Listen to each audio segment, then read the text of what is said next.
I'm Jay-Z. I'm Daniel. And this is a big freaking printer. No, this is just my DIY. I thought you knew that. Okay, that's true. And today on Just My DIY, we're going to show you how we made a rolling printer station for our big freaking printer. Also, to accommodate a soon-to-be sublimation printer and storage facilities for things like paper, toner, inks, and other printing supplies. Let's go. Wow. We're making this out of a single sheet of birch plywood plus some Ikea drawers. This project might have been a little bit more accurate had we squared off the birch before we started cutting everything to pieces. But all good. We used a circular saw to cut it down to size, ultimately cutting two sides, a top and a bottom, as well as a backboard. Once everything was cut, we sanded it for smoothness and used clamps to bring the side pieces together to make sure that they were sanded to shape evenly. Then it was time to box it out. Apply a layer of wood glue, pull out the nail gun, and the carpenter square to make sure everything's nice and 90 degrees. Tack it all in place. And do that many more times. We did slide the backboard in so we can make sure that the top went on straight. We'll tack that in a bit. It's important to know to use gravity to your advantage. Look, she's losing it.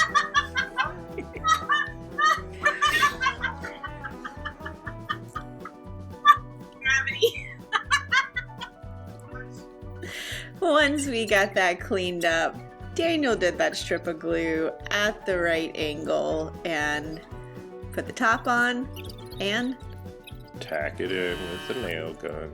You're supposed to say nailed it. Fine, nailed it. Nailed it.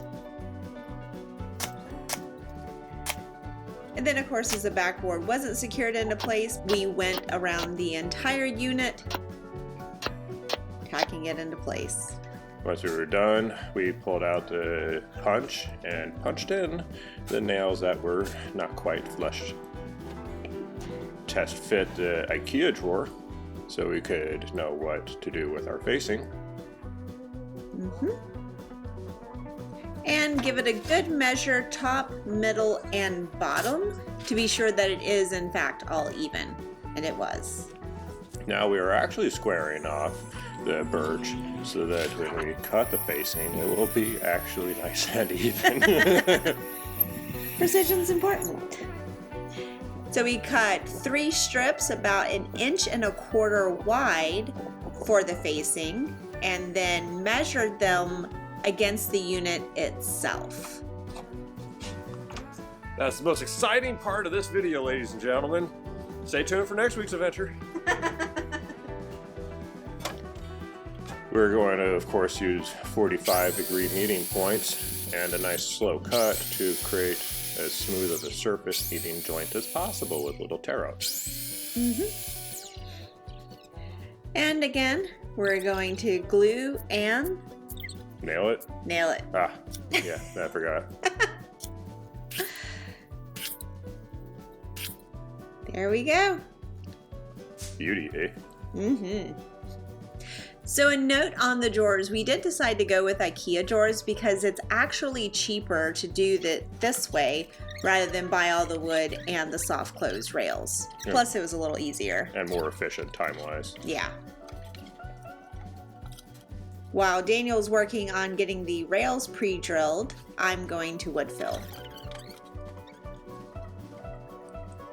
So we're going to install the rails so that the drawer can be flush to the facing. And we're going to go ahead and temporarily install everything so we can make sure that our spacings are nice and accurately even. Pull out the rails, slide it in the drawer, and use a piece of, what is this again? Project board. Project board. Like foam board. and use that as the space between the drawers for installation of the second set of rails. It's another drawer, so the spacing is about the same as the first one, going back from the front of the unit. The third thing we're installing is not the same as the drawers. The rails are slightly different, so make sure if you use this that you are accurately placing this to be flush as well. The crowd goes wild. Yeah. Yeah. Watch that soft close. Love it. Once we have installed everything, we simply remove it for the painting process. Mm-hmm. But of course, before we let the woman paint, Oh! the man sands. I'd rather paint.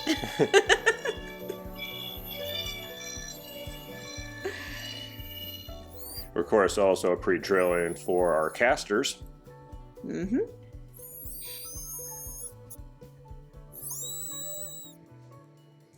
And then paint. Mostly her hand. But also some on the unit. I'm a messy painter, what can I say?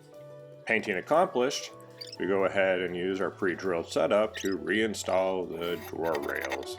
Mm-hmm. That was fast. I'm efficient. Then it was time to put it in the office and get everything set up. So here comes the delivery man. He's kind of cute. Reinstall the drawers. And tray. Line up the drilling point for the cord that will be for the sublimation printer inside the stand later on. Mm-hmm. And of course, we laid out a bunch of plastic and paper so all of that dust didn't fall inside the unit too badly or on the carpet, which we were drilling over. Right. We gave it a quick paint job. Probably should have used some wood filler on that tear out in the back, but we were ready to be done. And we pray that it's strong enough to hold up our 70-pound printer. Yes. Wait for it. Da-da-da. And then the tray for the Epson printer we will soon convert to sublimation. Oh, too much force, baby. I put some grippy stuff underneath it after this. Go ahead and slide it back into place. And voila! We have a place for the Epson, place for the inks, place for the paper, and they all soft close. Yes. High five, baby. See the hole of the printer up there.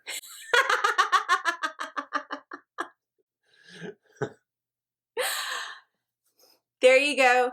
We built our own custom printer station in just a couple of days. So if you liked what you saw, don't forget to subscribe, like, ring the bell, leave a nice comment, and of course check out our list of materials down below. And if you're not watching this on our website, head over to justmydiy.com for more. Thanks for watching.